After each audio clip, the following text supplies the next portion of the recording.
Bonjour! Alors, bienvenue dans un tout nouveau vlog que j'ouvre en ce dimanche milieu fin d'après-midi, comme vous pouvez le voir, en éclairage douceâtre.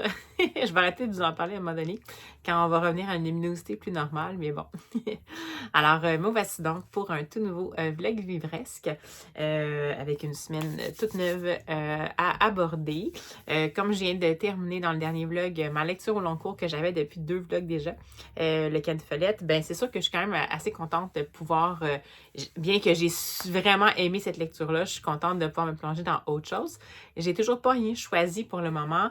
Je pense quand même m'attaquer à des livres de la bibliothèque à lire ou alors des livres du book haul que j'ai fait à la bibliothèque et de peut-être des livres que j'ai fait dans une autre petite visite impromptue aujourd'hui que j'ai faite dans une librairie, à la librairie Jeunesse Le Repère.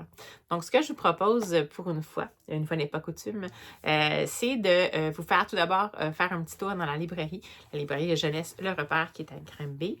Et ensuite, je vais vous montrer ce que j'ai pris là. J'aime bien les encourager, les soutenir pour le travail qu'ils font. La sélection qu'ils ont là est extraordinaire. C'est une librairie indépendante.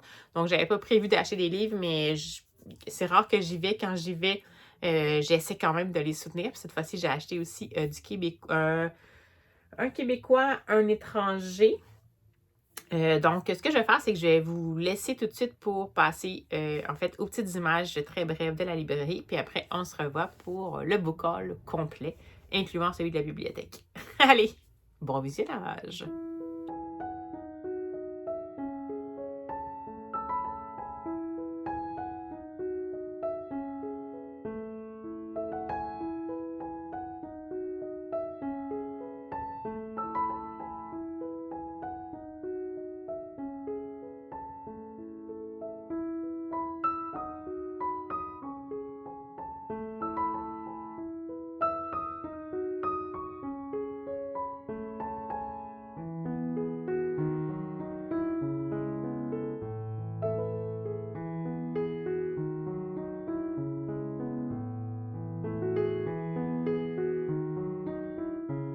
Et voilà, alors j'espère que ça vous a plu. Donc, c'était vraiment un tout petit tour de rien du tout, mais c'est vraiment une librairie qui est super chouette, qui a un gros accent, évidemment, c'est de jeunesse sur l'ensemble de la librairie, avec peut-être une mini sélection qui ne représente pas vraiment plus que 1% de leur inventaire pour les adultes, parce que bien entendu que les enfants ne viennent pas seuls, donc ils veulent être sûrs d'avoir quelque chose en main si jamais les parents sont là. Et je me suis laissée tenter par, premièrement, j'ai découvert une lecture que je me suis permis de feuilleter dans le magasin. Comme j'ai acheté des livres après, je me sens moins mal, mais j'ai pas été capable de lâcher en fait. Donc, c'est l'album Chute de André Marois et je vais vous dire le nom éventuellement. Je vais mettre la quatrième, pas la quatrième, mais la couverture. Donc, de André Marois et l'illustratrice ou l'illustrateur, et c'est chez La Pastèque. Et c'est tout récemment sorti. J'ai adoré ça. C'est un album sur le silence. C'est un album qui m'enseigne une jeune fille qui aime pas trop ça quand... En fait, c'est pas qu'elle aime pas ça quand il y a du bruit, mais elle aime vraiment beaucoup le silence, puis elle le recherche en continu. Donc, on va la suivre tout au long de l'album sur comment elle pourrait trouver des endroits où le silence est là, parce que là, elle vient d'arriver en vacances, puis elle trouve pas ça nécessairement évident parce que tout le monde est un petit peu fébrile et tout. Puis, elle va essayer plusieurs endroits, il va toujours avoir le bruit du quotidien qui est là, et elle va finir par trouver finalement des bouchons d'oreilles qui vont l'aider à atténuer un peu le bruit ambiant, ça va lui faire du bien, mais évidemment, quand elle va retourner à l'école après, ça va pas être évident. Pour elle parce qu'elle va pas pouvoir porter ses bouchons en classe.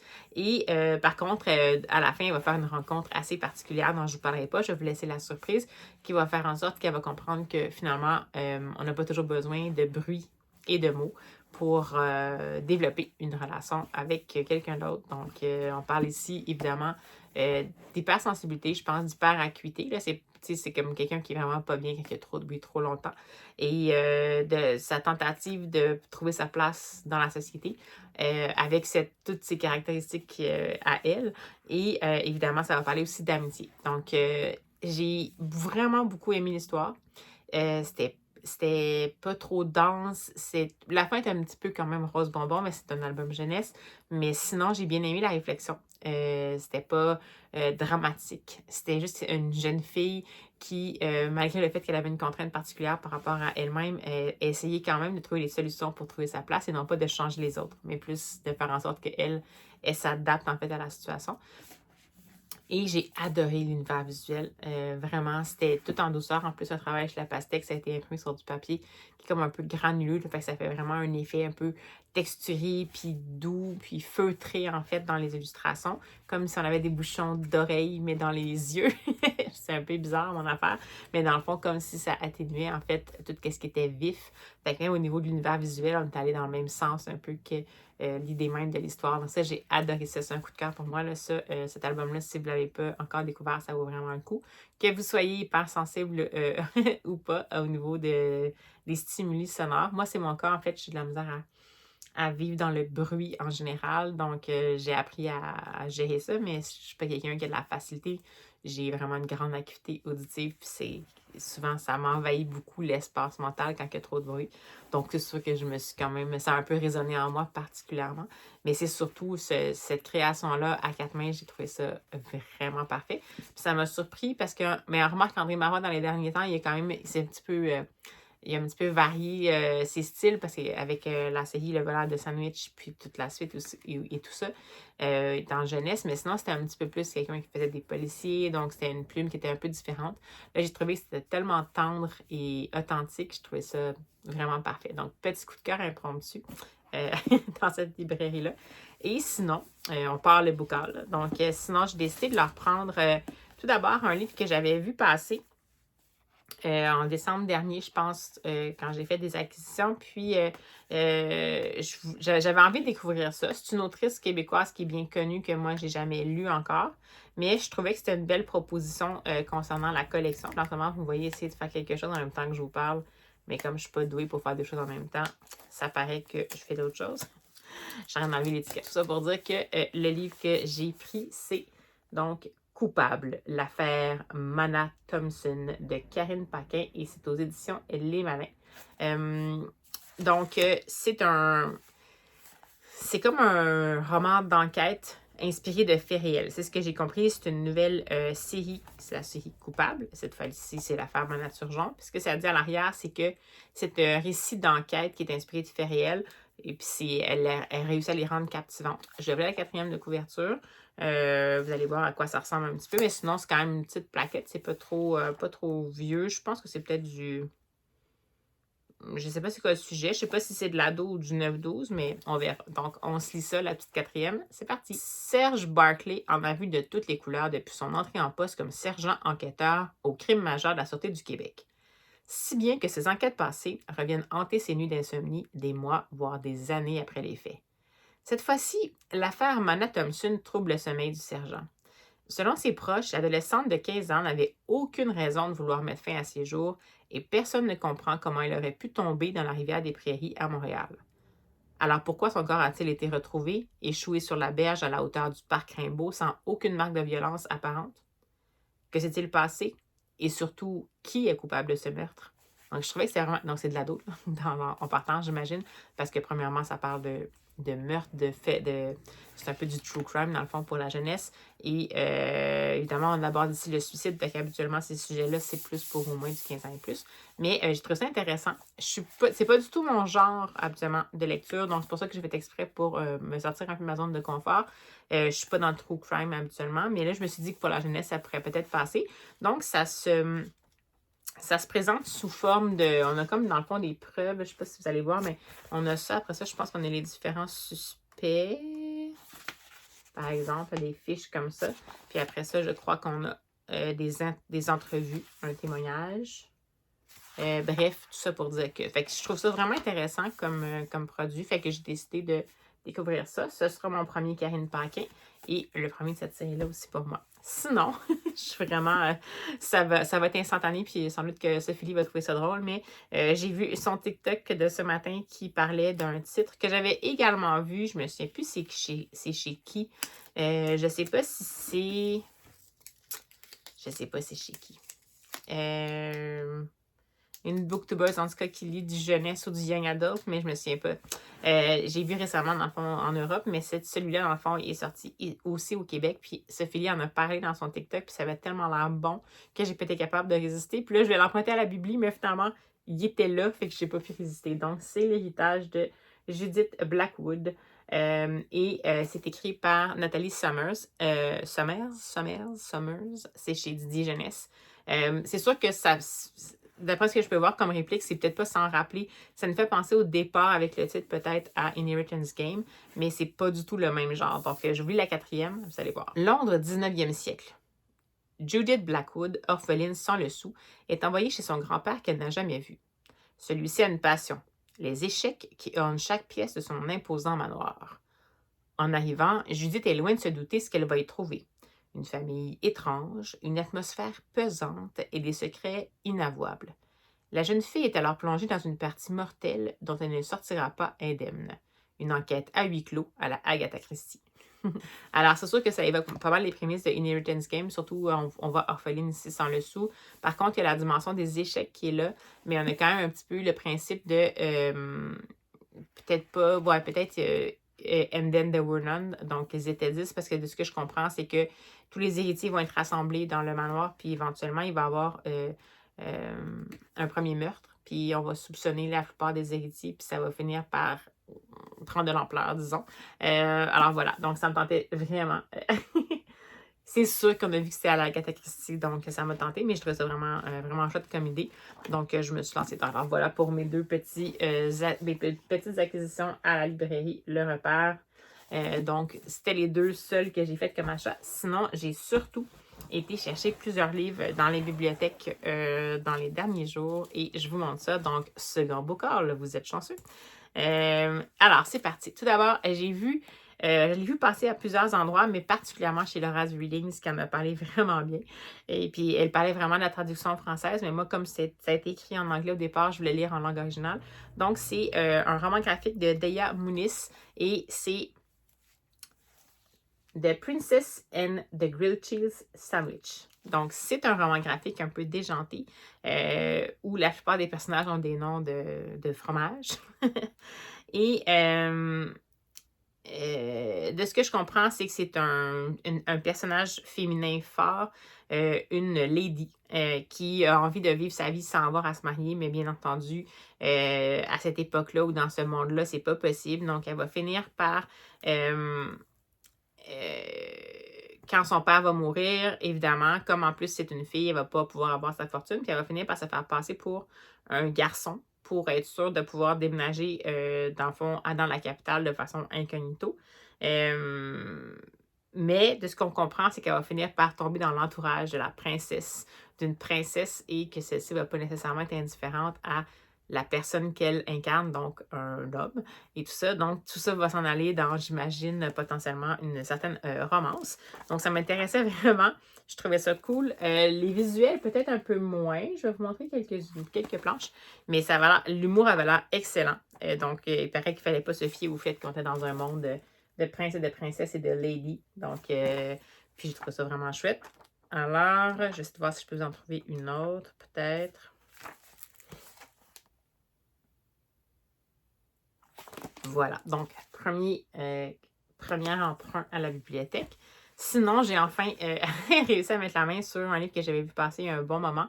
Mais je pense que, je ne sais pas si c'était chez Ractavie, non, c'était peut-être chez Le Souffle des mots ou c'était de Piketty, je me souviens plus. Mais c'était le livre de Lara Pickle, Johanna dans tous ses états. Donc ici, on est sur une histoire de sorcière, mais surtout de personne qui apprend à gérer son anxiété. Donc, c'est un petit peu comme un roman graphique. On est encore dans les romans graphiques. C'est un peu un roman graphique d'apprentissage, entre guillemets, puis de semi-documentaire. Là, mais donc, je vous lis la 4e pour celui-là. L'autre, c'est parce qu'il était en anglais, fait que je ne voulais pas nécessairement vous la lire. Mais je lis la 4e pour celui-ci, donc le fameux Lara Pickle. Joanna vient de décrocher une place d'apprenti à Witchco, l'institut magique londonien qu'elle a toujours rêvé d'intégrer. Mais la réalité n'est pas aussi idyllique que Joanna l'imaginait. Sa formation est exigeante et elle se sent parfois en décalage. Même quand elle finit par s'intégrer et faire des rencontres, la fatigue, la tristesse et les doutes ne la quittent pas. D'où lui vient cette angoisse qu'elle ne saurait expliquer? Aidée par ses proches, Johanna va devoir apprendre à dominer ses dragons intérieurs, entre potions magiques et émotions ensorcelantes. Donc, comme vous voyez, on voit quand même un peu la mécanique de où on veut se rendre, mais je trouvais quand même que ça avait l'air sympathique, puis c'est quand même assez rare qu'on ait un roman graphique là-dessus, en plus qu'on utilise le côté sorcière. Donc, je vais vous montrer quelques planches. Le seul peut-être commentaire que j'ai avant même d'avoir commencé, c'est que l'édition française, je ne l'ai pas trouvée en version originale, mais l'édition française, dans la moins que je me trompe, il me semble bien que c'est une traduction.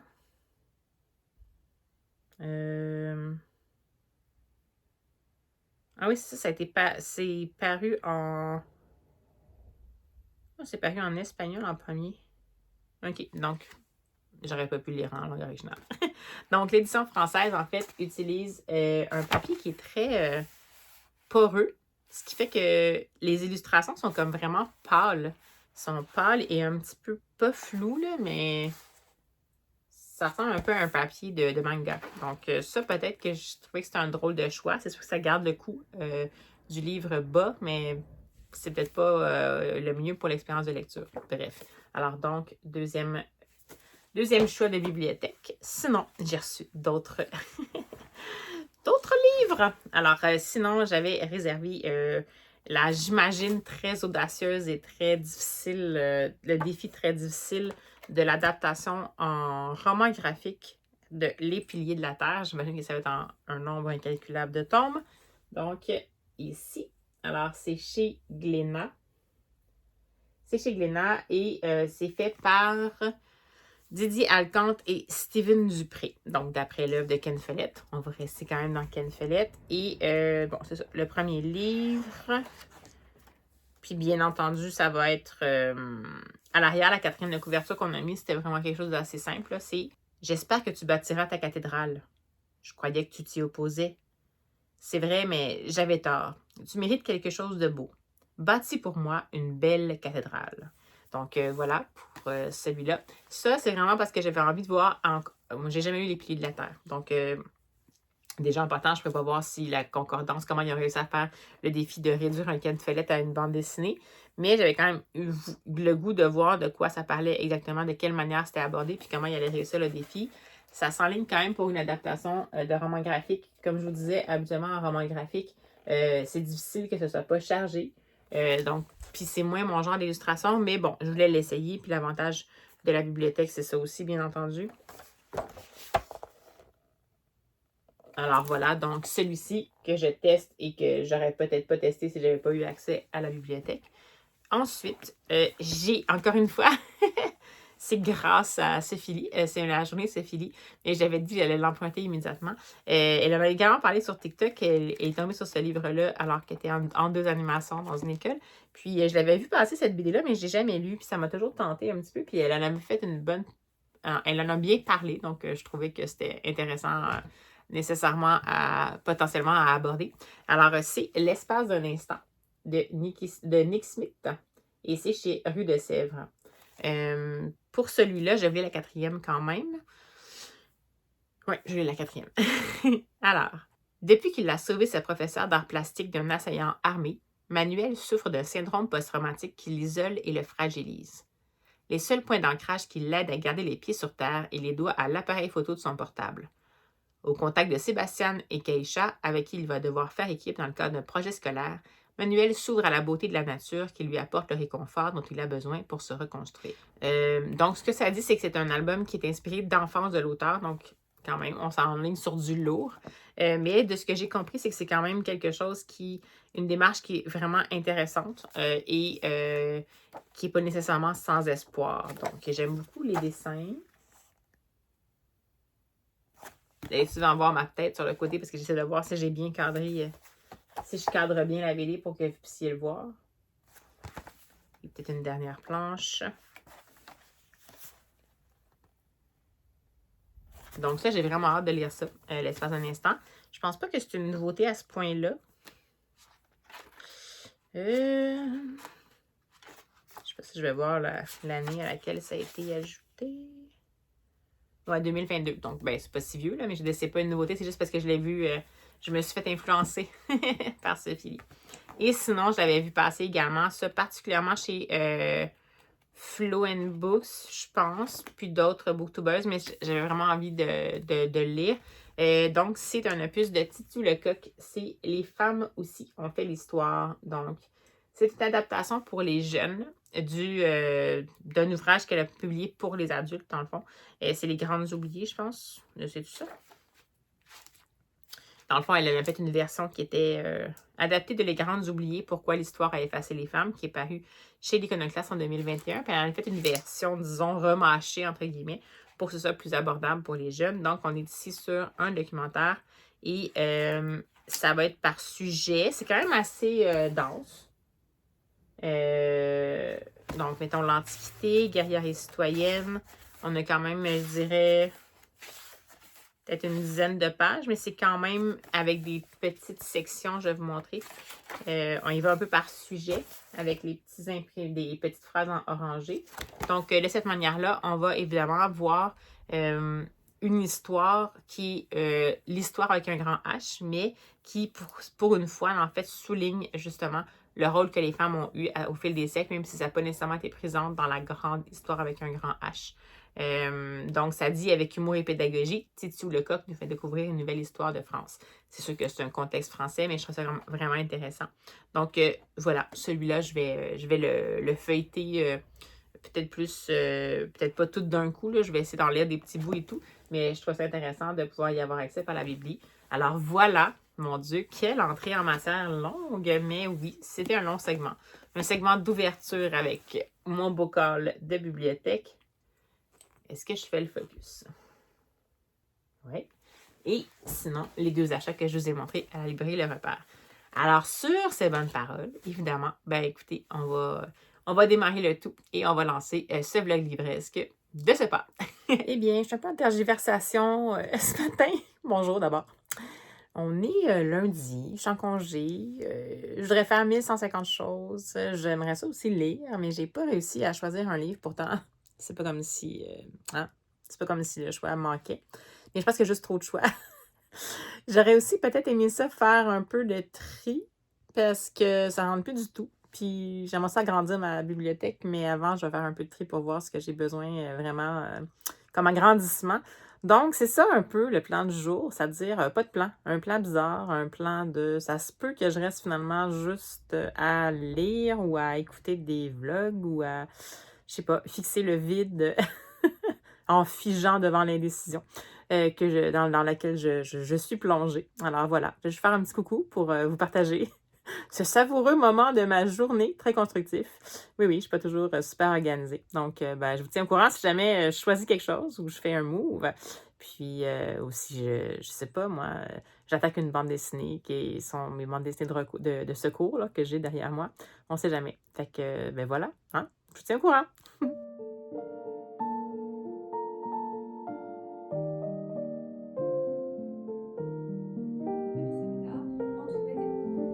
De ses proches qui pourtant ne se sont pas vus et ne se sont pas parlé depuis des mois, des années même. Mais elle les réunit comme ça pour fêter cet anniversaire.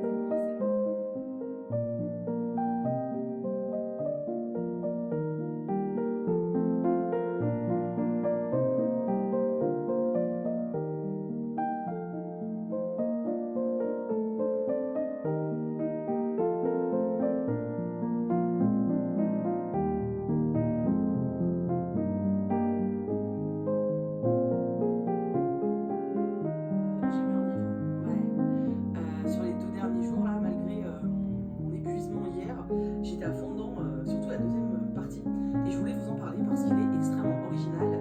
Et je ne l'ai pas beaucoup vu passer, c'est vraiment dommage parce que pour moi, il vaut le coup. Donc c'est ce roman, La ville de Braise et de Croc de Mip Roberto. Et alors, je vous reprends finalement après une bonne journée de repos, sans trop d'agenda, où j'ai fait un peu de tout, sauf peut-être le tri de la bibliothèque. Mais l'après-midi est encore jeune. Peut-être que finalement, je vais consacrer ma soirée à ça. On verra bien.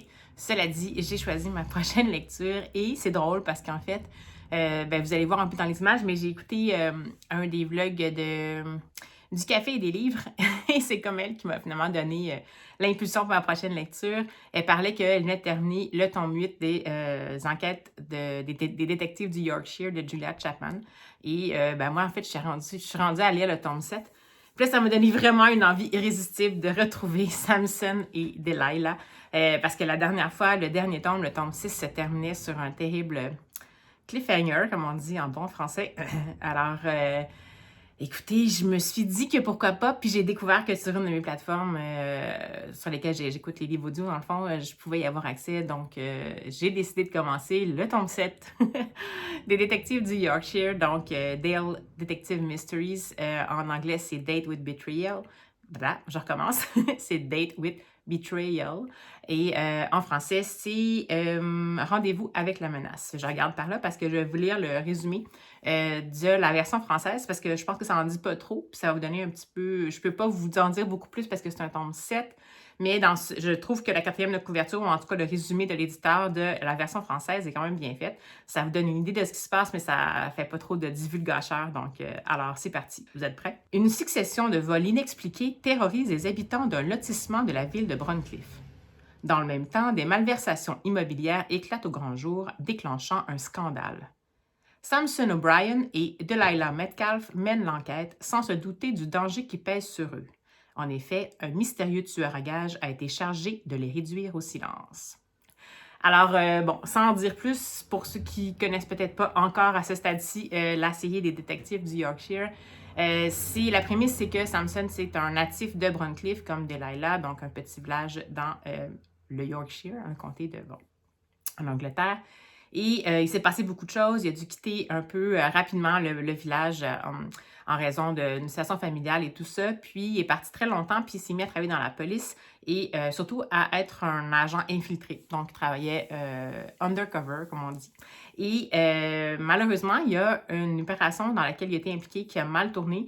Et visiblement, dans le fond, les criminels impliqués ont décidé de revirer tout ça puis faire en sorte qu'il se fasse potentiellement accuser d'avoir fait des malversations. Donc, quand il revient à Broncliffe dans le tome 1, c'est parce qu'il a été suspendu de la police et qu'on craint pour sa vie. Et il a décidé de partir d'un coup sans dire à personne où il allait pour se réfugier dans le village de son enfance alors que c'est un endroit où il pensait jamais remettre les pieds. Donc ça, c'est la prémisse. Et dans le fond, en voulant commencer à trouver une façon de vivre, il va essayer de s'ouvrir un bureau de détective privé et ça va donner qu'il va trouver un local libre qui va être au premier étage de l'agence matrimoniale de Delilah Metcalfe, qui est une jeune femme qui avait connu aussi jadis dans son enfance. Et ça va commencer comme ça, son arrivée, et le village ne va pas l'accueillir avec les bras ouverts, disons, parce que la mémoire est longue. Il y a... Selon le village, il manquait de solidarité à l'époque, alors qu'évidemment, plus on avance dans la série, plus on comprend un peu mieux le contexte qui a généré son départ. Donc ça, c'est la prémisse, puis dans le fond, d'un tome à l'autre, on va, résoudre des enquêtes qui sont liées un peu au contexte rural. Donc souvent, ça va être des vols de moutons, des vols des malversations dans des encamps pour le bétail. Dans ce cas-ci, des vols inexpliqués. De ce que je peux voir où je suis rendue, on commence avec des vols d'œufs, de chou-fleurs et tout ça. Puis bon. Et par contre, entremêlé à ça, il y a toujours le passé de Samson qui menace de le rejoindre.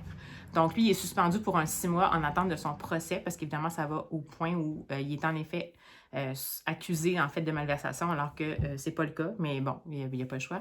Et dans le fond, tous les autres tomes, jusqu'au tome 6, dans le fond, ça se passe dans les 6 premiers mois. Puis en plus des petites enquêtes, dans le fond, son passé va tenter de le rejoindre, disons, par différents canaux, on va dire ça comme ça. Et il y a également une espèce d'intrigue qui court à partir du tome 1, qui est en arrière-plan, dans le fond, pour lequel le lecteur en sait plus que les personnages, que les gens qui habitent le village.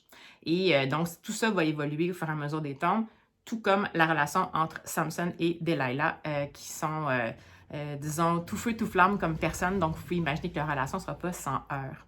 Alors voilà, pour ceux qui ne savaient pas trop, c'est une série que j'aime vraiment beaucoup, qui peut avoir l'air complètement banale. Il ne faut vraiment pas se fier. C'est annoncé comme un cozy mystery, mais il y a vraiment un grand travail dans le développement des personnages, dans le développement des fils rouges qui vont nous suivre à travers les tomes. Il y a une évolution vraiment qui se fait. C'est plutôt comme une grande enquête qui est divisée en sous-sections. C'est plus comme ça que je l'aperçois. Donc, c'est vraiment excellent. Je trouve que sous des dehors qui peuvent avoir l'air simplifié, des fois un peu dans la caricature. On découvre toujours des choses qu'on n'aurait pas soupçonnées. Les personnages ont des sous-couches, disons, les situations ont des sous-textes qu'on découvre auxquels on ne pourrait pas nécessairement s'attendre dans un petit cozy mystery léger, par exemple, comme les cozy mystery de Joanna Fluke, par exemple, le meurtre au biscuit aux pépites de chocolat. Ça, on reste vraiment juste à la surface. Alors, dans celui-là, on a une apparence d'être en surface, mais finalement, il se passe beaucoup de choses en dessous de tout ça. Donc, j'ai retrouvé les personnages avec plaisir. Plaisir et appréhension, parce que comme je vous disais, ça se termine dans le tome 6 dans vraiment... on a de plus en plus de révélations, c'est des révélations qui sont super troublantes. C'est des révélations qui ont un impact majeur sur les personnages principaux. Samson, Delilah, mais aussi tous les autres qui tournent autour d'eux autres, puis qu'on a appris à découvrir, puis à apprécier, puis à aimer, puis pour lesquels on ne veut pas vraiment qu'il se passe des choses terribles. Donc, c'est ça, je suis contente d'y retrouver en même temps. À chaque fois que ça avance, je me dis, oh mon Dieu, ils vont s'en sortir. Bon, je sais qu'il y a 2 tomes après, donc techniquement, j'imagine qu'ils s'en sortent, mais moi, je suis comme ça, je suis un public comme ça. C'est pas rassurant pour moi de me dire qu'il y a d'autres tomes après. J'ai toujours l'impression qu'ils vont pas s'en sortir. Puis ça prouve aussi que l'autrice tricote bien ces choses parce qu'on y croit. Ça me fait un petit peu penser à la structure, ben pas pareil, là, mais ça me fait penser un peu à la structure de Jon Lier Horst qui, dans chacun de ses romans, va faire en sorte qu'on a l'impression que ses personnages principaux se ramassent toujours dans des espèces de gros dangers. Puis ils finissent par s'en sortir, mais c'est toujours in extremis, puis c'est toujours plausible que ce soit... dans le sens qu'ils s'en sortent de façon... C'est plausible, c'est peu probable, mais c'est plausible. Donc, c'est un peu ce principe-là qu'on a là-dedans. Donc, c'est pas nécessairement une fin Deus Ex Machina, c'est quelque chose qu'on pourrait souhaiter. Puis oui, peut-être que dans la vraie vie, ce serait pas nécessairement comme ça, mais ça empêche pas, ça manque pas de crédibilité. Donc, voilà, mon Dieu, je vous en parle donc bien, je suis même pas rendue, je suis rendue, je pense, au quart du livre audio. Puis c'est ça, ben, je suis vraiment contente, puis ben, encore une joyeuse narratrice sympathique. Donc, je vais le poursuivre en livre audio. Je l'ai quand même accès aussi à la version numérique. Je ne sais pas si je vais faire avancer en numérique aussi un peu dans les prochains jours. Je vais voir, mais ça va définitivement être ma lecture des prochains jours. Puis je suis vraiment contente. Bon, ça ne fera pas vraiment descendre les livres qui sont dans ma pile à lire en haut, ni les livres que j'empruntais à la bibliothèque, mais moi, je n'ai pas une approche nécessairement de traumatisme par rapport à mes bibliothèques à lire. Je les prends plus comme des pièges de possible un petit peu. Puis, ben voyez-vous, je vais peut-être refaire un tri, puis ça va peut-être diminuer. Donc, moi, je me dis, au pire, si j'en ai trop, puis qu'il y en a qu'à chaque fois, je me dis, j'aimerais ça, mais quand j'arrive pour les lire, finalement, je n'ai jamais l'impulsion de poursuivre puis de commencer à les lire. C'est un signe souvent que j'ai juste plus envie de les lire, puis c'est tout. Puis à ce moment-là, j'ai fait passer au suivant, puis ça fonctionne comme ça. Donc, c'est sûr que c'est pour ça que je me concentre un peu sur la bibliothèque à partir de maintenant un petit peu plus, pour diverses raisons. Pour des raisons aussi un peu écologiques, ça ne sert à rien que j'achète des livres pour rien. Ou sinon, je vais acheter usagé, au moins ça va faire en sorte que ce livre-là va avoir plus qu'une vie. J'aime beaucoup l'objet livre, mais je me rends compte que depuis peut-être 1 an ou 2, j'ai encore une fois changé. J'ai eu des phases comme ça dans ma vie, mais j'ai encore changé d'angle. Donc, j'en ai déjà un petit peu parlé dans les vlogs au courant de l'année, mais je suis vraiment dans une phase où j'ai l'impression que si je ne vais pas relire le livre, je ne sais plus si j'ai vraiment envie de les garder. Donc, je vais plutôt garder plusieurs éditions d'un même titre qui est un titre phare pour moi. Donc, c'est sûr que je vais toujours garder évidemment mes Jane Austen, Lucy Maud Montgomery, Louisa May Alcott, mais aussi les Daniel Pénac, les Fred Vargas, les Elisabeth George. Donc, c'est des choses que je sais que c'est des policiers, mais ça se pourrait que je les relise. Donc, c'est quelque chose comme ça que je vais plutôt me fier là-dessus. Ou des livres qui m'ont marqué au niveau de la réflexion. Par exemple, La petite fille de Monsieur Lynn. C'est une petite plaquette, vous allez me dire. En plus, c'était la version poche, je pense que j'avais en format poche. Mais ça, c'est quelque chose que je crois que je pourrais relire. Donc, mon approche est un peu différente, ce qui fait que je ne suis pas tant stressée. C'est juste que des fois, je trouve ça chouette quand j'arrive à faire avancer quand même un peu mes bibliothèques à lire, parce que ça m'évite d'avoir à faire du tri potentiellement, ou d'acheter des nouveaux cajots pour essayer d'agrandir ma bibliothèque qui est dans ma chambre. Mais bon, c'est la vie. Hein. C'est pas comme... c'est un problème c'est un problème de riche, comme on dit, entre guillemets, parce que évidemment que en ce moment, surtout de nos jours, puis en 2024, les gens ont beaucoup d'autres soucis que de se dire qu'ils sont dans l'abondance de livres. Donc, je fais pas ça du tout pour m'en plaindre. C'est juste, je me fais juste un petit clin d'œil d'autodérision par rapport à mon questionnement. Mais bon, voilà. Bref, ça me pèse pas tant que ça. Et c'est pour ça que je me délecter de cette lecture audio-là pour cette semaine.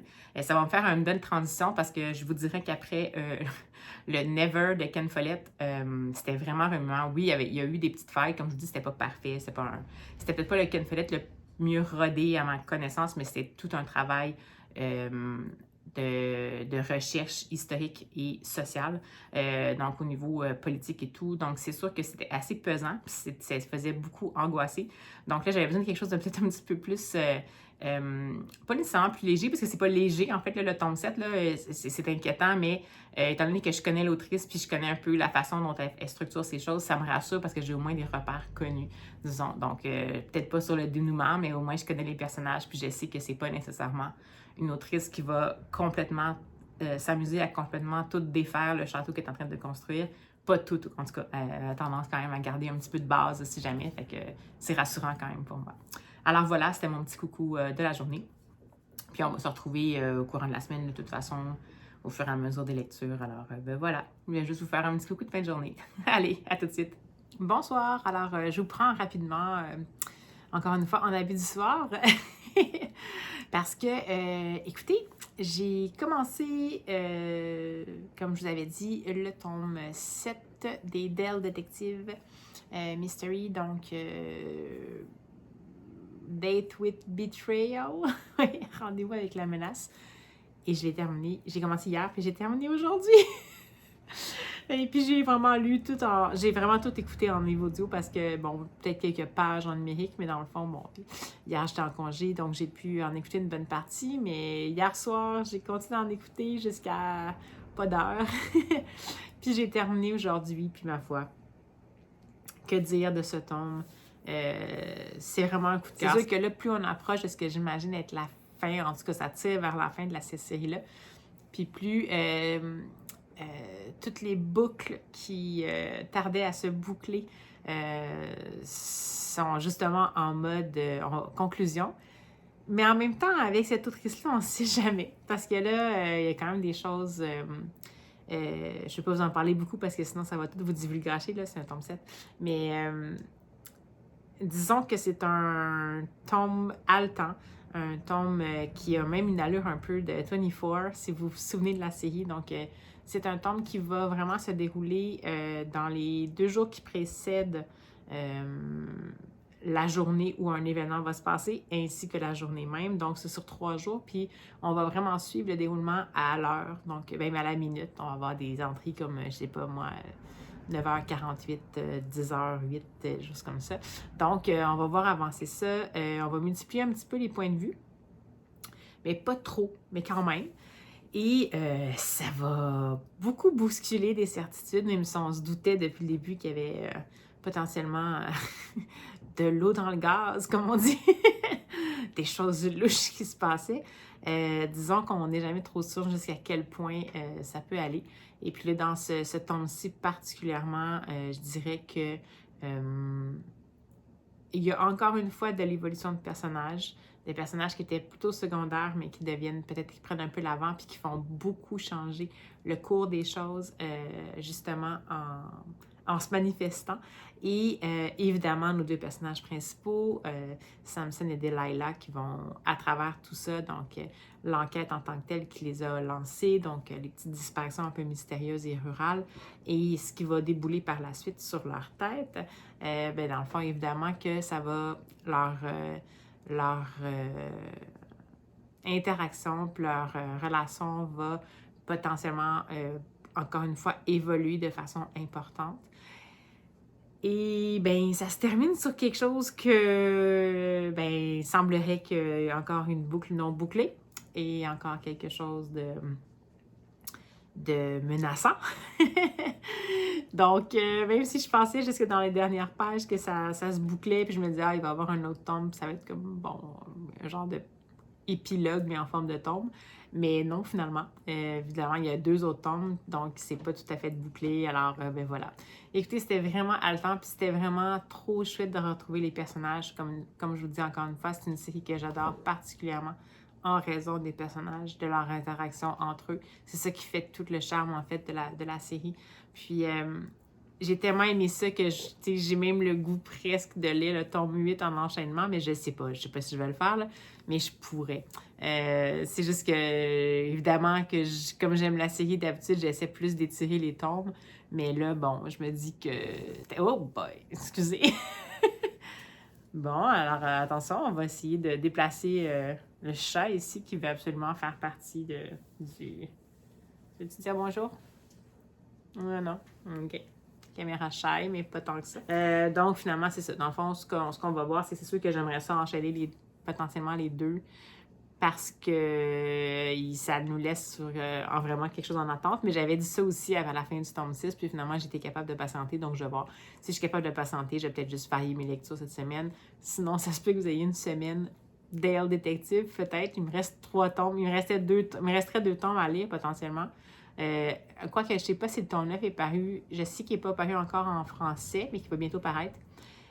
Et je ne sais pas si le tome 9 est paru déjà en anglais aussi. Ils vont coordonner, synchroniser les deux parutions. Des fois, ils font ça, mais quand la série commence à avoir du succès, ça va arriver qu'ils vont sortir à la fois le tome en anglais, en langue originale, et sa traduction en française, pas mal dans les mêmes eaux. Donc, je sais pas, je vais évaluer ça. Je vais regarder ça, je vais voir si je me lance, puis je fais une semaine thématique. En même temps, j'ai pas comme... si j'en lis trop, est-ce que je vais me mettre à moins aimer ça? Donc, bref, voilà. Moi qui pensais que ce livre-là allait nous durer pour quelques jours, finalement, je me suis laissée emporter. Et je l'ai terminé en pas mal proche de près de 24 heures, un petit peu plus que 24 heures. Donc, je me retrouve encore à la croisée des chemins dans mon choix de livre audio, mais c'est pour ça que je vous dis que je sais pas trop ce que je vais faire, est-ce que je vais enchaîner ou pas. Sinon, ben, je verrai bien. Là, j'ai plein de possibilités, comme d'habitude, vous le savez bien. Donc, je vous tiens au courant de la suite des choses, mais je voulais juste vous faire un petit retour parce que c'est une lecture... Pour moi, c'est une lecture doudou. En même temps, c'est confrontant. En même temps, c'est haletant, mais c'est pas aussi confrontant du même ordre que le Ken Follett. Mais ça secoue. Quand j'écoutais, j'étais vraiment tendue parce que je voulais pas qu'il arrive des choses, des malheurs aux personnages auxquels j'avais réussi à m'attacher. Donc, vraiment, là, si vous n'avez pas découvert encore cette série-là, allez-y. Laissez-vous pas désarçonner peut-être par vos préjugés ou vos billets, vos a priori par rapport à des séries de Cozy Mystery. C'est pas parce que c'est un Cozy Mystery nécessairement que la structure est bancale ou est brouillonne. C'est vraiment bien fait, puis je trouve que juste de connaître ces personnages-là, ça donne vraiment envie. Alors voilà, c'était mon petit topo de fille enthousiaste. Sur ce, ben c'est ça. Je vous dis bonne soirée, même si vous savez dans quelques secondes, on va passer à l'autre étape. Puis ben, je vais reprendre dès que je peux. Bonjour, alors je vais faire un petit coucou rapide de l'heure du dîner parce que j'ai finalement choisi ma lecture audio. C'était vraiment long, j'ai écouté plein de débuts de livres hier. Je me suis dit que j'allais peut-être justement enchaîner avec le tome 8 des Dale Detective, comme vous avez dit. Après ça, j'ai commencé d'autres possibilités, mais finalement, je me suis arrêtée sur un livre que j'avais reçu dans une box cube. C'est un auteur écossais que ça faisait longtemps que je voulais découvrir. Puis bon, je l'avais reçu en version traduite française parce que la box cube n'avait pas de livre en anglais à l'époque. Et puis ben là, en fait, je suis en train de l'écouter en livre audio. Donc, c'est le premier tome d'une trilogie, la trilogie de l'inspecteur Lewis, je pense, mais je suis pas sûre que c'est ça. Alors, c'est... je pense que je me trompe, c'est peut-être pas Lewis. Bref, c'est une trilogie. Donc, le tome 1 de cette trilogie-là, et c'est donc The Black House de Peter May. En français, c'est l'île des chasseurs d'oiseaux. Donc, je vais vous mettre ça ici. Et je vais ouvrir la 4e de couverture en français parce que je l'ai lu un petit peu en diagonale en espérant pas trop me faire divulgacher. Puis je pense que c'est bien adéquat. Puis je pense que ce serait meilleur si je vous lisais ça que d'essayer de vous le résumer, ça serait plus efficace. Alors, c'est parti pour la 4e. Marqué par la mort récente de son fils unique, l'inspecteur Finn McLeod est envoyé sur son île natale de Lewis car un meurtre vient d'y être commis selon la même mise en scène que celui sur lequel il enquête à Édimbourg. La tempétueuse île de Lewis, au nord de l'Écosse, semble sortie d'un autre temps. On se chauffe à la tourbe, on pratique le sabbat chrétien, on parle la langue gaélique. D'autres traditions particulières y perdurent, comme cette expédition organisée chaque été qui conduit un groupe d'hommes sur l'îlot rocheux inhospitalier d'Angsker, où il tue des milliers d'oiseaux nicheurs destinés à la consommation. 18 ans auparavant, Finn a participé à ce périlleux voyage initiatique. Il a ensuite quitté l'île et n'y est jamais revenu. Retourner là-bas, c'est retrouver un ami d'enfance, un premier amour, quelques camarades d'école de sinistre mémoire. Et c'est surtout prendre le risque de laisser surgir les souvenirs, de découvrir à quel point on n'a rien oublié. Un roman sombre et tourmenté, au suspense inexorable, plongé dans une atmosphère brumeuse qui doit autant au décor naturel qu'à l'âme des personnages. Donc, ça a l'air vraiment bon. Puis en plus, le livre audio que j'écoute, c'est lu par un narrateur qui, je ne sais pas si c'est un narrateur écossais, mais en tout cas, il imite très bien l'accent d'Écosse. Donc, c'est super intéressant d'avoir cette version-là. Je pense quand même que la traduction en français est correcte. C'est juste que les éditions Actes Sud Babel, je trouve qu'elles sont super belles dans les bibliothèques. Ils sont vraiment compacts, mais à l'intérieur, c'est compact aussi. Donc, habituellement, là, c'est pas un bon exemple, mais habituellement, c'est pas très aéré. Quand vous avez un bout que c'est vraiment de la description, je vais essayer d'en trouver un bout, c'est la description, puis où il n'y a pas beaucoup de dialogue, ça fait quand même un peu dense. Bon, évidemment, ça va faire exprès, mais par exemple ici, c'est quand même un peu dense à lire, donc je me laisse porter par la version en anglais.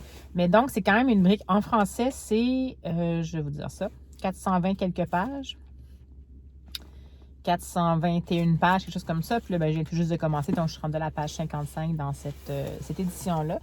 Et ben là, vous avez entendu dans mon résumé, hein, Lewis, c'est l'île de Lewis. C'est moi qui n'ai pas porté attention. Donc oui, c'est de Lewis Trilogy. Donc j'imagine que ça va tout avoir rapport à cette île-là. Je ne sais pas si à la fin du premier tome, l'enquête en cours est résolue ou si ça se poursuit sur 3 tomes, mais jusqu'à maintenant, j'aime vraiment beaucoup. Ça semble être une intrigue qui est assez harsh, assez rude. Donc, par exemple, là, bon, on décrit quand même au départ pas mal le corps qui a été trouvé, le meurtre sur l'île qui a généré en fait l'espèce de mutation temporaire de l'inspecteur Finn McLeod sur l'île où il est né. C'est pas très ragoûtant. Tantôt, j'étais dans mon dîner, puis j'étais en train d'écouter un peu, puis là, on parlait de, justement, voyons, sur le post-mortem, dans le fond. Puis là, il décrivait qu'est-ce qu'il trouvait dans le corps, puis j'étais comme, je suis pas tant malheureuse, là, mais disons que, mais cela dit, c'est fait, mais jusqu'à maintenant, je sens pas d'intention de sensationnalisme. Donc, c'est fait parce que c'est vraiment le style de l'auteur, puis qu'on est vraiment dans une ambiance, jusqu'à maintenant, assez glauque, grinçante, sombre, de secrets, de non-dits. Évidemment, le personnage principal, l'inspecteur, n'échappe pas au cliché de c'est un homme qui vient de vivre un deuil terrible. On comprend que c'est le deuil de son enfant et son couple semble pas être en mesure de survivre à ça. Donc, ça fait déjà 1 mois qu'il est en arrêt de travail. Il a l'air d'être un peu en dépression et tout. Donc, c'est assez le classique des inspecteurs. Surtout, ça me faisait quasiment penser à l'inspecteur de Ian Rankin, mais en tout cas, peut-être que je me trompe là. Mais bref, jusqu'à maintenant, j'aime beaucoup ça. Sinon, j'avais également lu rapidement. Je vais vous mettre peut-être un petit insert, je ne sais pas de quel côté je vais vous le mettre, d'un album jeunesse que j'ai lu récemment, que j'avais emprunté parce que ça me prenait. Peu importe. J'avais emprunté en numérique pour une raison autre parce que c'est compliqué pour le transfert de livres sur la Kobo, puis ça me prend souvent un album en PDF pour que ça fonctionne. Voilà, vous savez tout. Et c'était en fait Le Vigile de Olivier Dupin et Élodie, je me souviens plus, mais je vais vous mettre la vignette, et c'est chez les 400 coups. Et bien, écoutez, c'est un album jeunesse, c'est pas une nouveauté, mais c'est vraiment cool. C'est l'histoire d'un troupeau de moutons qui réalisent que, en fait, il y a comme leur espèce de chef qui est comme pas là, qui est comme parti en voyage, mais ils savent pas s'il est en voyage ou s'il a juste disparu. Puis ils ont l'impression qu'il a été mangé par un loup, puis par un ours. Puis là, dans le fond, il y a plein de monde qui, quand ils vont se promener, ils se font comme vraiment comme attaquer ou ils se font faire peur par justement des animaux sauvages qui sont des prédateurs pour les moutons. Et le groupe de moutons se dit, alors on va s'engager une vigile, puis on va se trouver un chien, puis il va nous aider, un chien de garde, puis il va nous aider justement à nous protéger. Puis là, évidemment, on va passer dans plusieurs, vous voyez un petit peu c'est quoi les illustrations, mais on va passer justement dans des espèces d'entrevues pour les chiens, puis là, ça s'enligne pas très bien. Et malheureusement, en parallèle, il y a le loup, le papa loup, qui dit « Ah, j'ai un petit louveteau ici que je pourrais peut-être faire passer pour un chien. » Et il va envoyer son fils, Jean Loupio, mais qui va se rebaptiser Jean Toutou, passer les entrevues. Mais Jean Toutou, c'est pas le plus rapide des louveteaux, mettons. Donc, il a un peu de misère à comprendre les consignes. Il n'est pas trop sûr de comprendre qu'est-ce que son père lui demande. Évidemment, son père, il essaye d'être sournois puis de se dire « Si mon fils est chien de garde, il va me laisser passer puis je vais pouvoir aller manger les moutons. » Mais bref, tout ça se déroule. Jean Toutou finit par se faire embaucher par un concours de circonstances. Et au début, il ne comprend pas trop parce qu'il se met à courir après les moutons. Mais là, après ça, il comprend qu'il faut qu'il devienne un chien de garde. Et il va se transformer en vrai chien de garde pour les moutons. Et évidemment, quand le papa loup va arriver pour faire son plan machiavélique, comment Jean Toutou va réagir, vous pensez? Je vous le dis pas. Donc, vous le lirez. C'est un super album. J'ai vraiment aimé ça. J'ai trouvé ça super dynamique. C'est un album qui a un petit peu une trace de BD aussi dedans. Donc, on a une narration régulière. Et les dialogues des personnages sont faits dans des phylactères. Donc, je trouve que c'est un super album interactif. C'est un peu à structure répétitive quand même parce que, bon, donc ça me fait dire que c'est plus pour, je dirais peut-être 4 à 6 ans peut-être. Là. Donc, c'est-à-dire que pour ceux qui commencent bien à lire et qui sont capables d'avoir une certaine longueur d'histoire puis de différents personnages, mais comme c'est structure répétitive, c'est quand même rassurant puis on est capable justement de se dire, de demander aux jeunes qu'est-ce qu'ils pensent qu'il va se passer et tout pour avoir un peu d'interaction. Donc, mais c'est vraiment un petit bijou. J'ai vraiment adoré ça. Je ne m'attendais pas à ça. J'ai vraiment pris ça par inadvertance, sans trop regarder. Puis ça a été une excellente lecture. Donc, si jamais vous n'avez jamais découvert encore ça, Le Vigile, chez Les 400 coups. Alors, allez-y, hein, sérieusement, je vous le conseille fortement. Et sinon, j'ai enfin pu découvrir le plus récent opuscule de la série savoureuse des Kikwa. Les Kikwa de Olivier Talek et il me semble que c'est Duquesnoy, mais je ne suis pas sûre. Je vais vous mettre de toute façon la vignette puis le nom des créateurs. Et c'est chez Actes Sud Jeunesse, je pense. Et ça, c'est une BD que j'adore, qui est tellement particulière, qui est une BD que je suis depuis longtemps, où on va retrouver toujours la même bande de personnages. Il y a une humaine, mais il y a aussi des créatures qu'on ne sait pas trop finalement si c'est des humains ou pas. Puis on va toujours suivre un des personnages qui est un personnage qui dessine, puis c'est grâce au dessin que le personnage va faire que l'action va avancer. Bon, mettons qu'on va d'une porte, on va dessiner une porte, mais c'est également grâce ou à cause de ces dessins qu'il y a des quiproquos qui vont se passer, parce que des fois, on ne va pas nécessairement dessiner la bonne chose ou pas au bon moment. Puis, il y a toujours chaque personnage a un caractère distinct. Il y en a un qui pense qu'il sait toujours tout. Il y en a un qui est un peu un téméraire. Il y en a un qui est un peu un maladroit et tout. C'est super drôle. Donc, dans celui-là, c'est les Kikwa et le Curupira, je pense. Et toute la gang des Kikwa, à l'école, on leur a demandé de faire un herbier. Puis évidemment, les gens commencent à se dire qu'est-ce qu'il y avait. Puis il y en a un qui comprend pas vite. Puis là, il dit « Ah, moi, pour mon herbier, j'ai trouvé une banane. » Puis là, tu sais, il comprend pas qu'un herbier, c'est que ça, c'est une plante. Puis tout ça. Puis finalement, il y en a un qui dit « Ah, moi, je veux pas avoir plusieurs herbes. Tu sais, je veux avoir une plante qui pousse nulle part ailleurs. » Puis tout ça. Puis là, ils entendent parler d'une plante qui fait des fleurs en tête de mort et qui est en Amazonie. Donc là, ils décident d'aller en Amazonie. Évidemment, grâce au pouvoir, entre guillemets, du personnage qui dessine une commode dans laquelle on entre dans le premier tiroir, puis quand on sort sort à l'endroit où on a vraiment pensé très fort aller, puis c'est là que ça va marcher. Puis, celui qui veut vraiment chercher cette fleur-là, lui, il dit « Non, moi, il est habillé un peu comme un super-héros. Il dit « Non, moi, je vais y aller par moi-même, j'ai pas besoin, là. » Bon, fait qu'ils partent, puis là, ils vont se ramasser en Amazonie, ils vont rencontrer des personnages vraiment saugrenus, un pirate qui est dans un bateau échoué depuis 32 ans, mais qui a peur des marées, puis qui dit que là, l'eau va arriver et tout, un chaman un peu étrange et tout, et ils vont finir par trouver la fameuse plante, mais évidemment, c'est sans compter le Curupira. Donc, je vais vous laisser le lire, c'est savoureux. Les BD peuvent se lire dans le désordre, là, c'est pas vraiment... Moi, je les ai lus pas mal dans l'ordre de leur sortie, mais c'est toujours la même bande de personnages qui revient. Une fois qu'on a compris, sachez que les traits de caractère que vous trouvez dans chacun des livres pour chacun des personnages, c'est les mêmes qui reviennent.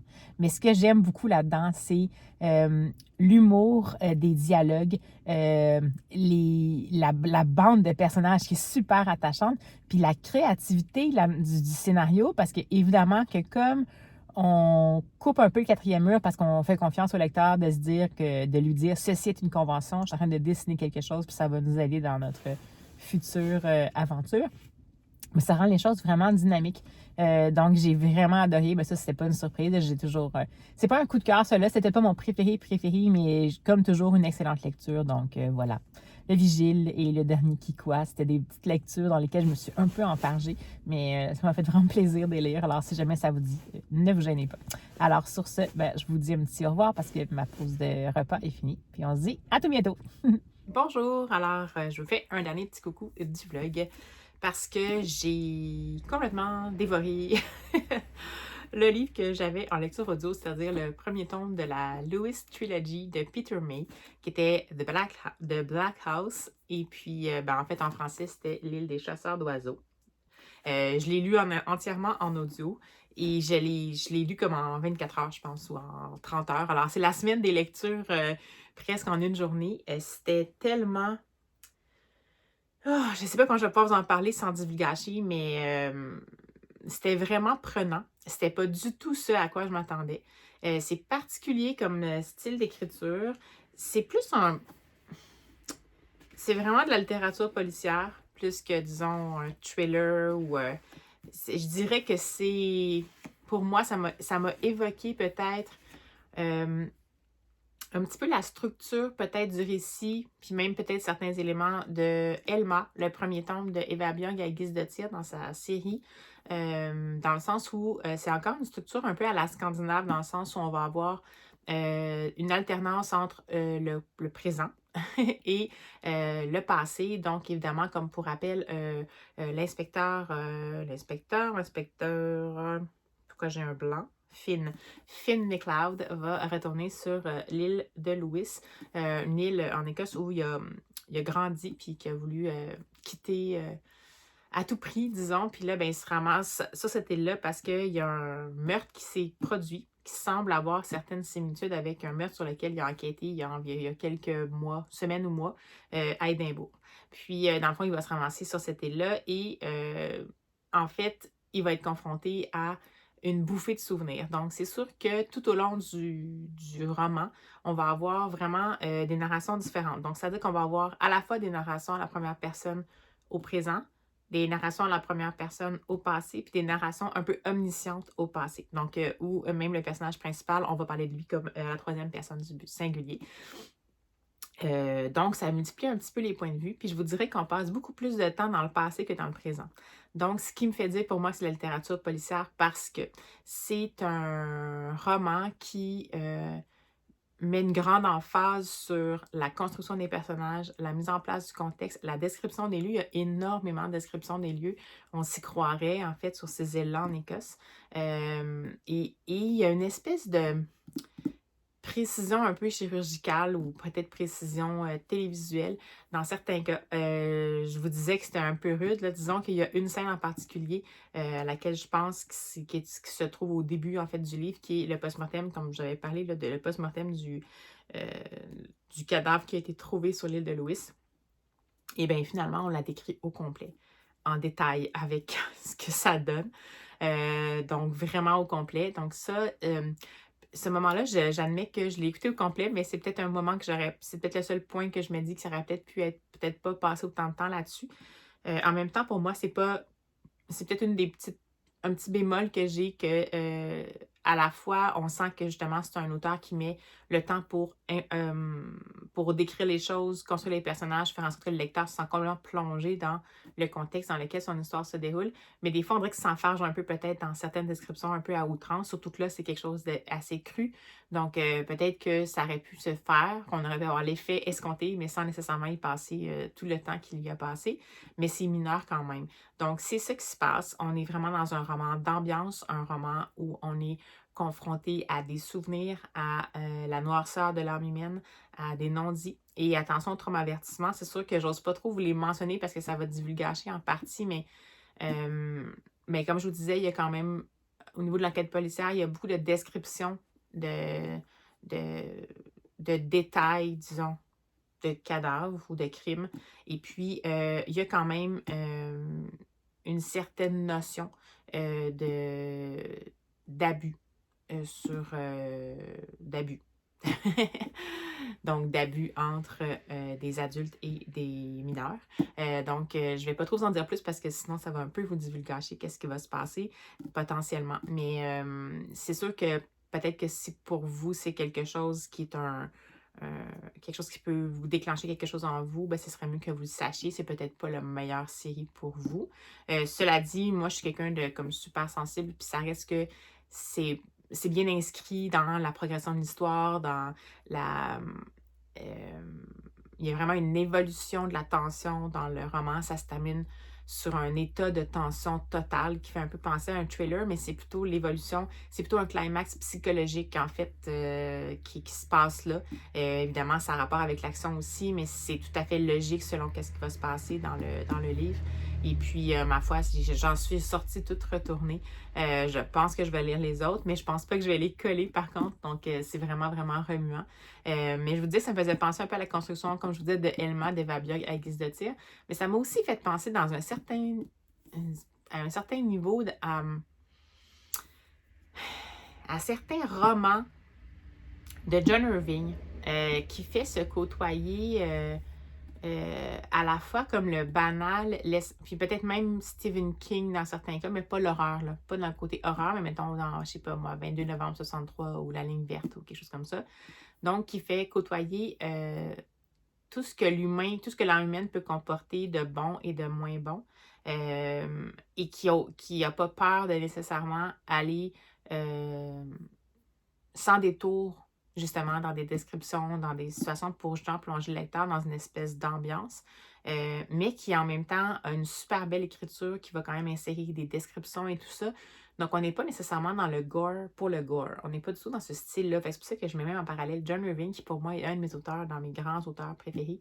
Donc, je parle plus de l'époque peut-être de...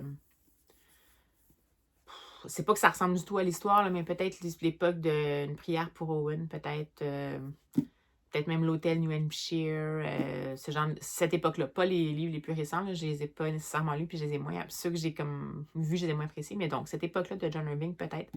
À la limite un peu d'Elizabeth George, parce qu'on est vraiment dans la littérature policière, les personnages bien plantés.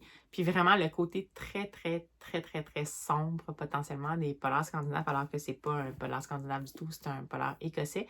Mais comme j'en ai pas beaucoup lu, je pense que c'est un peu la marque de commerce aussi. Donc, comme je vous disais, ça faisait penser un peu à Ian Rankin.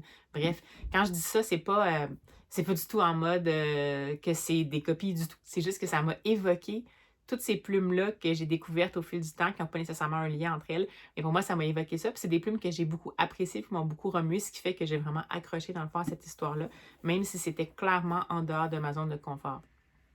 Donc, écoutez, c'est pas un coup de cœur, mais c'est une excellente lecture. C'est une lecture majeure, mais je pense que c'est peut-être pas pour tout le monde. Donc, il faut vraiment que vous soyez prêts à vous fondre dans les confins de l'Écosse qu'on présente là, qui n'est pas nécessairement l'Écosse en général, mais qui est l'Écosse des îles.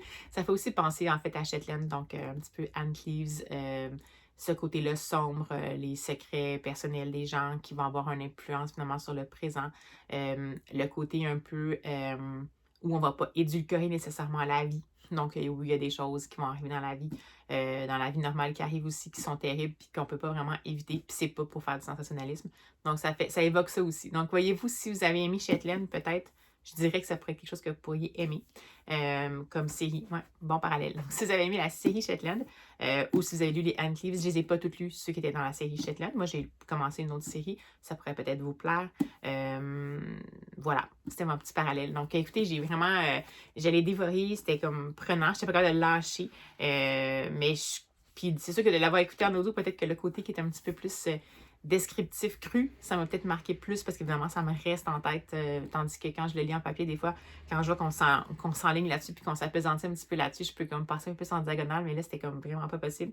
Donc, voilà. Alors, dernière lecture, lecture la plus récente, donc, L'île des chasseurs d'oiseaux de Peter May ou The Black House, donc le tome 1 de la série de Lewis Trilogy. Ben voilà, donc dernière lecture. Et je vais clore le vlog ici, quand même assez conséquent. Deux bons gros romans, lecture jeunesse en parallèle. Puis je vais peut-être plutôt laisser ça comme conclure ça ici, puis en repartir à nouveau pour la suite des choses. Je suis un peu, j'ai pas encore terminé ma semaine, mais je suis un petit peu fatiguée encore une fois. Là, vous voyez bien que le mois de janvier matin, on dirait que c'est toujours ça qui arrive. Donc je pense que je vais conclure cela, puis dès que je vais en avoir d'autres, je vais vous repartir un nouveau vlog avec peut-être une autre ambiance. Je ne sais pas si je vais m'appesantir encore sur des romans aussi intenses, parce que là, j'ai enchaîné le Ken Follett Never, qui était vraiment intense. Après ça, je me suis donné un petit peu de chance avec les Julia Chapman, mais finalement, il n'était pas si léger que ça, parce qu'on est rendu plus loin dans l'évolution de la série, donc c'est rendu vraiment troublant. Puis après ça, je me tape le Peter May, donc heureusement qu'il y a eu quelques lectures intéressantes, albums, surtout juste des albums, je pense. Albums? Oui, album, puis mini BD, mais genre album. Donc, ça m'a fait du bien un petit peu pour souffler. Mais j'ai aucune idée vers quoi je me diriger pour le restant de la... En fait, pour la prochaine semaine et donc pour le futur vlog. Voyez-vous, j'en perds mes mots tellement je suis fatiguée, donc je pense qu'il est temps que je fasse la clôture de ce vlog-ci. Alors voilà, sans les terminer, j'espère que vous avez passé une belle semaine livresque. J'espère que de votre côté, vous avez eu des lectures vraiment chouettes. N'hésitez pas à m'en parler. Vous lisez quoi, vous, au mois de janvier, quand tout le monde est un peu fatigué, il n'y a pas trop de luminosité, on est un peu dans les microbes? Qu'est-ce que vous lisez? Vers quoi vous vous tournez? Est-ce que vous sortez de votre zone de confort ou vous restez plus dans les lectures doudou?